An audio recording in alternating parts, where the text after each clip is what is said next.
In 1933, the US government created almost 500,000 gold coins, then ordered every single one destroyed. So why did one end up in the pockets of a king? By the end, you'll know why only one person on Earth is legally allowed to own this coin, how it vanished for half a century, and why Secret Service agents still chase survivors today. The dying sculptor never knew he was creating America's most notorious treasure. Augustus Saint-Gaudens sat in his New Hampshire studio in 1905, wrestling with what President Theodore Roosevelt had dubbed his pet crime, the complete redesign of American coinage. The renowned sculptor was 57 years old, slowly succumbing to cancer his wife had hidden from him, out of fear that he might take his own life. He had turned down better commissions than this one. He despised the bureaucrats at the US Mint and their chief engraver even more. But Roosevelt, that force of nature in human form, had simply worn him down. For 2 years, the president and the artist exchanged letters. Roosevelt poured forth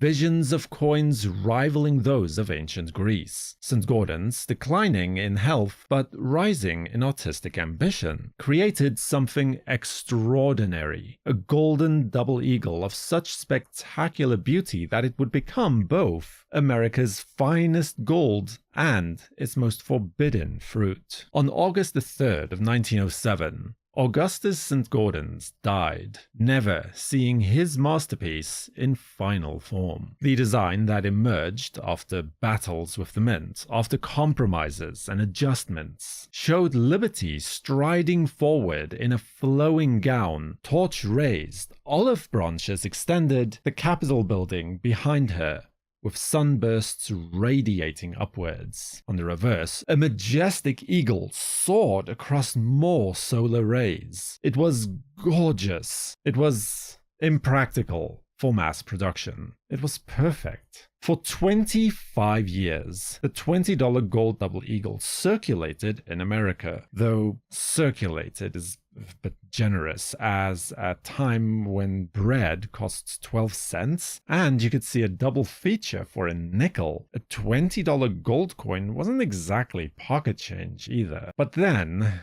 came 1933. The Great Depression had America by the throat. Banks failed, fortunes evaporated, millions lost their jobs. President Herbert Hoover's response to the crisis was so inadequate that Franklin Delano Roosevelt crushed him in the 1932 election, taking 472 electoral votes on Hoover's 59. Roosevelt had promised a New Deal, and he meant it. One of his first targets, the gold standard itself. On March 6, 1933, barely into his presidency, Roosevelt signed Proclamation 2039. No more gold payments. No more hoarding, no more exporting gold. It was a radical break from American monetary policy designed to give the Federal Reserve room to reflate the currency. Here's where the story gets strange. After Roosevelt forbade gold transactions, the Philadelphia Mint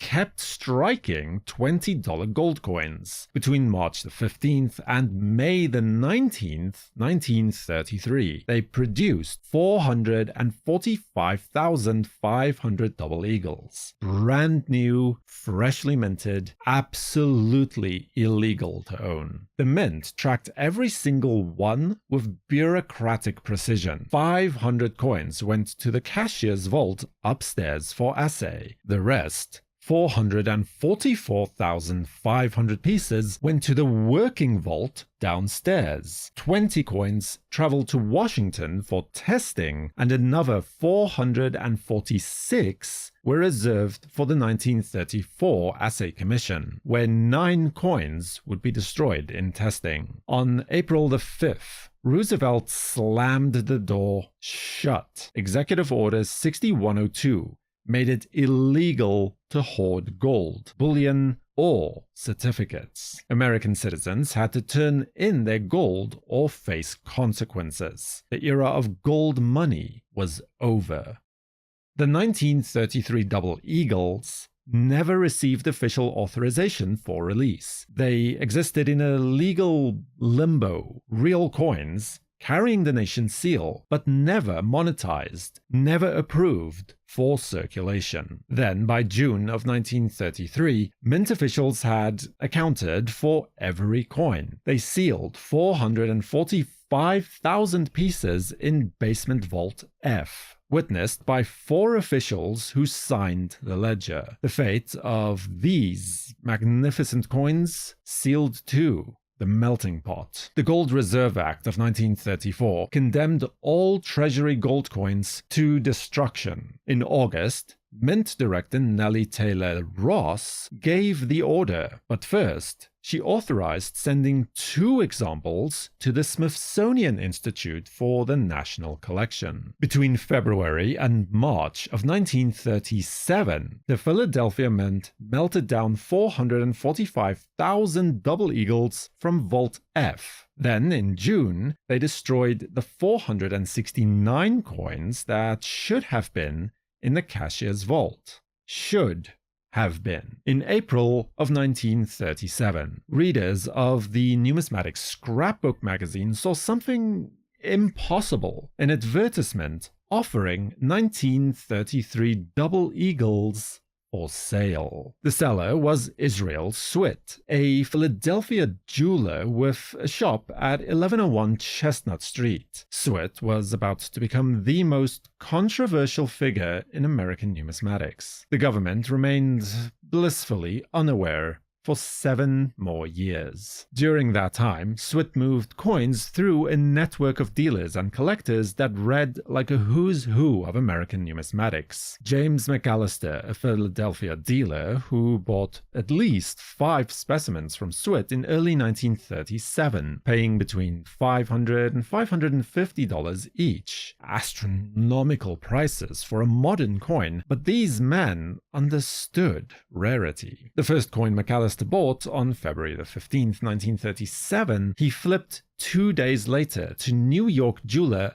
Max Berenstein for $1,600. Berenstein would then later admit to handling multiple examples. FCC Boyd, a wealthy New York publisher and pillar of the collecting community, paid $1,100 for his specimen. He was so proud of his acquisition that he displayed it at the December 1937 New York Numismatic Club meeting. At a 1938 A&A convention in Columbus, and again at the 1939 convention in his own hometown. No one seemed the least bit concerned. I mean, why would they? These were reputable dealers, handling what appeared to be a modern rarity. The son of the Federal Reserve Bank president was rumored to be the source, a story that would later prove to be entirely fake, but, gave the coins an air of legitimacy at least. B. Max Mell, the Fort Worth mail order king, handled multiple specimens. Abe Kossoff sold 1. T. James Clark, who had served as the A&A president from 1935 to 37, bought 1 from Ira Reed for $550. Baltimore banking magnate Louis Eliasberg paid $1,000 for his. The coins scattered across America like golden seeds, each finding a home with a serious collector, each believing they owned a legitimate rarity.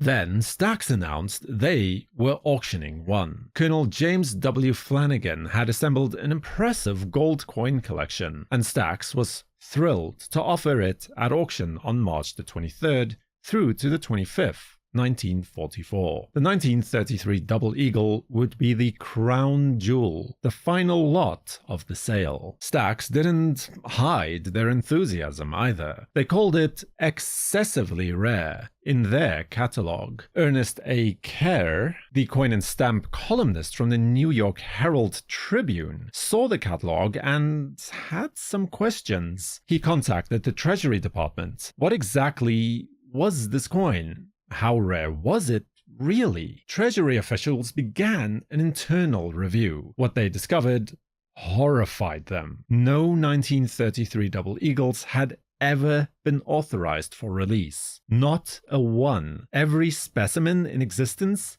was stolen government property. On March 24th, 1944, federal agents walked into Stack's offices. Brothers Morton and Joseph Stack cooperated fully, surrendering the Flanagan coin and providing names of other owners. The agents went immediately to Max Berenstein's jewelry shop at 435 Madison Avenue. Berenstein admitted that he owned one and had handled multiple others. He gave the agents yet more names: FCC Boyd, Ira Reed, and Jake Bell. The Secret Service descended on the March 25 session of the Stack's auction. Boyd, Reed, and Bell were all there, bidding on coins, unaware that federal agents were about to upend their collecting lives. Boyd refused to surrender his coin without proof that it was stolen. He'd been told it came from the Federal Reserve president's son. He was a respected businessman who'd paid good money for a reputable dealer. He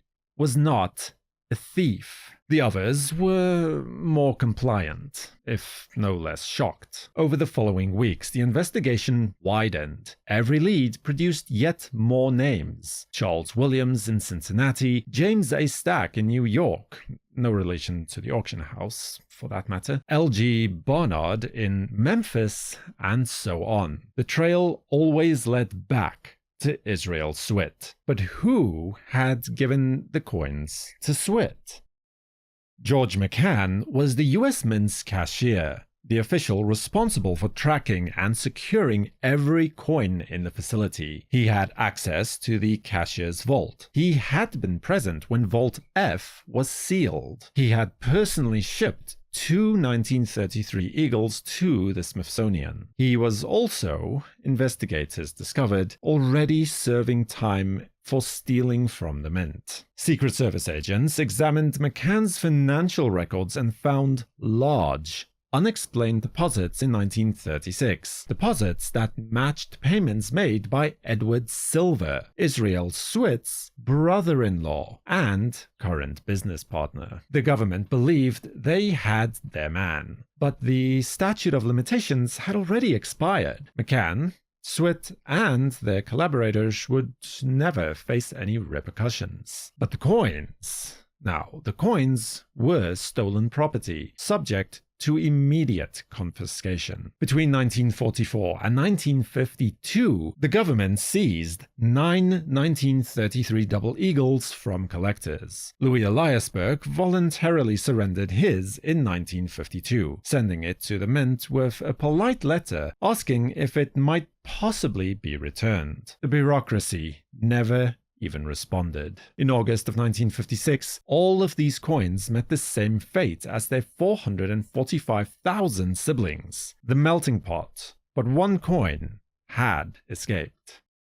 On February the 23rd, 1944, the day before federal agents showed up at Stack's, B. Max Mell completed 2 transactions in Fort Worth, Texas. He bought a 1933 Double Eagle from Philadelphia Mint dealer Ira Reed. Hours later, he sold it to an Egyptian diplomat representing King Farouk. The diplomat paid $1,575 and headed to Washington to secure an export license. The Treasury Department, checking with the Smithsonian curator Theodore Belote, learned that 2 specimens existed in the national collection, but that the curator was unaware that coins had never been officially issued. On February the 27th, Treasury officials Henry Morgenthau Jr. signed export license TGL 11-170. The coins left American soil. Days later, acting Mint Director Leland Howard realized the mistake. The 1933 Double Eagles had never been released. The coin was stolen property.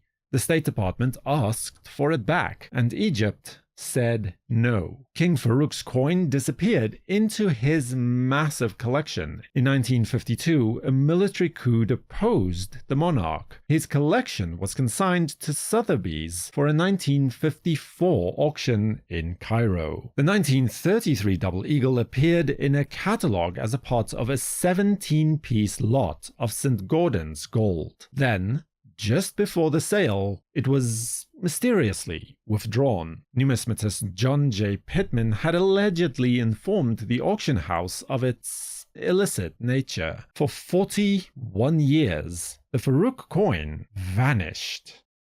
Then, in the summer of 1955, a jeweler from Cairo contacted André de Clermont at Sphinx in London. He had coins to sell from the estate of a colonel close to President Nasser. De Clermont and his partner Steve Fenton had been quietly selling unsold lots from the 1954 Farouk auction for 2 years. De Clermont asked if a 1933 Double Eagle might surface. The jeweler said he'd look. It arrived, and the jeweler wanted $325,000. He had reportedly paid $210,000. Fenton knew what he had, almost certainly the Farouk coin, though he lacked documentation to prove it, so he contacted American dealers. St. Louis dealer Jay Perino agreed to help sell it. Fenton wanted $750,000. Perino wanted $1.5 million from the buyer. They found a prospect, a wealthy Texas collector named Grundyke, represented by a small-time dealer named Jack Moore. Moore had an agenda, though. He wanted revenge on Perino for an old slight. He also wanted money. Moore contacted a friend who'd worked for the FBI. His friend connected him with the Secret Service. Moore became an informant, setting up a sting to catch Perino and Fenton selling stolen property. He appeared to have no idea the coin was the Farouk specimen, but Moore wanted more than the government's $5,000 reward. 2 months before the sting, he negotiated an absurd side deal. He convinced Perino to buy one of Grundyke's 1907 high-relief Double Eagles for $150,000, far above what market value was. By raising the price, he claimed that his client would pay for the 1933 by the same amount. Moore insisted Perino bring the 1907 coin to New York to exchange when the sale was closed. Grundyke apparently had no idea that Moore was using his coins as props in a federal sting operation. Years later, he'd sue Moore for selling his coins without permission. On February the 8th, 1996, Moore met Fenton and Perino in a New York hotel room. They made small talk. Moore examined the 1933 Double Eagle. His expert confirmed that it was genuine. Moore authorized the wire transfer. Secret Service agents then burst in, guns drawn. Fenton and Perino were both arrested. The charges were eventually dismissed, but the government kept the coin, claiming it as stolen property. Fenton and Perino fought back. Through 5 years of legal battles, they proved what the government had forgotten. This was the Farouk coin. The Treasury Department itself had issued an export license. The government had authorized the sale in 1944. The Treasury could not dispute the evidence. In a remarkable settlement, they agreed to auction the coin under extraordinary terms. On July 30th, 2002, Sotheby's and Stax jointly auctioned the 1933 Double Eagle on behalf of the United States Mint. The coin sold raw, unencapsulated, described simply as gem brilliant, uncirculated.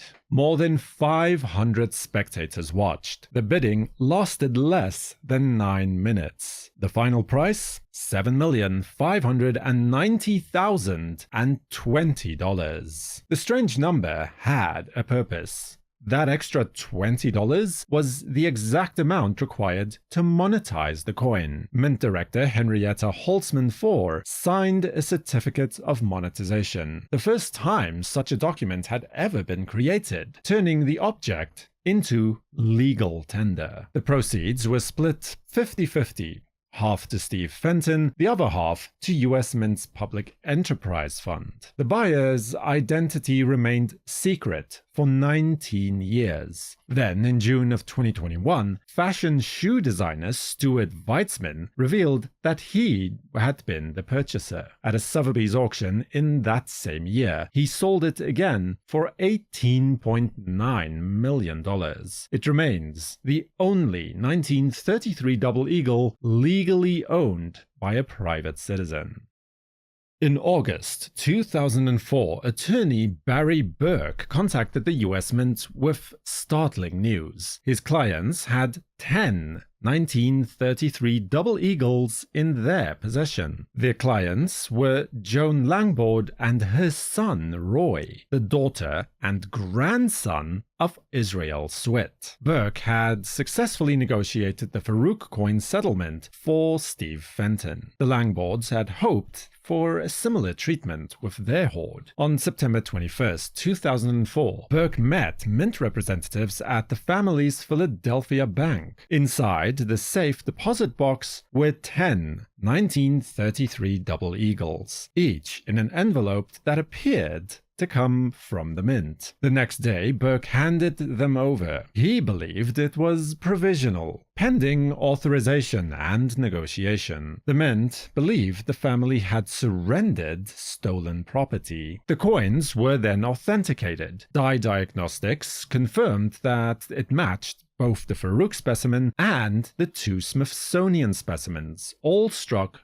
from the same dyes, all from the same illegal cache. In June of 2005, the Mint informed the family the coins were authentic, stolen, and would not be returned. The Langboards sued. The legal battle consumed 7 years. In 2009, District Judge Davis surprised everyone by shifting the burden of proof to the Mint, stating that they'd taken a shortcut with the family's due process rights. The case went to trial in July 2011. Davis Tripp, author of Illegal Tender, served as the government's key witness, armed with documents that he had meticulously researched. After 10 days of testimony, the jury deliberated for 2 hours. The verdict? The coins had been stolen from the Mint and remained government property. In 2015, the family appealed. In 2015, Judge Marjorie Rendell briefly ruled in their favor, stating that the government needed to pursue civil forfeiture to return the coins. A year later, the full Third Circuit overturned her decision. The Supreme Court declined to hear the case.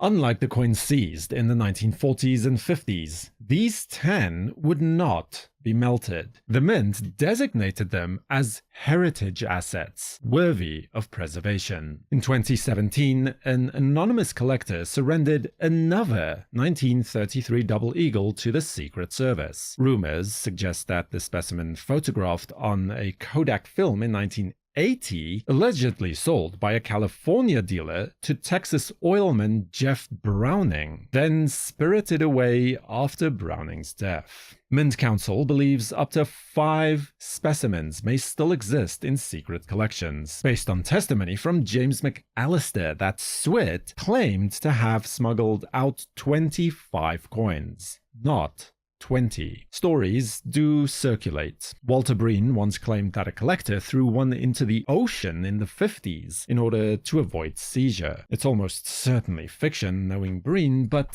who knows? The certification companies won't authenticate them. The major auction houses won't touch them. Any dealer handling one, risks everything. The coins are effectively radioactive. Beautiful? historically significant and absolutely illegal to own. Except for one, the Farouk Weizmann specimen, now worth untold millions. The only 1933 Double Eagle that can legally change hands. Two more rest peacefully at the Smithsonian, where visitors can see Augustus Saint-Gaudens' masterpiece as he intended. Liberty striding forward, torch raised, the golden promise of an America that, for a brief moment in 1933, almost existed. The rest, those golden ghosts, scattered across the decades, remain in the shadows, waiting for collectors brave or perhaps foolish enough to seek the ultimate forbidden treasure.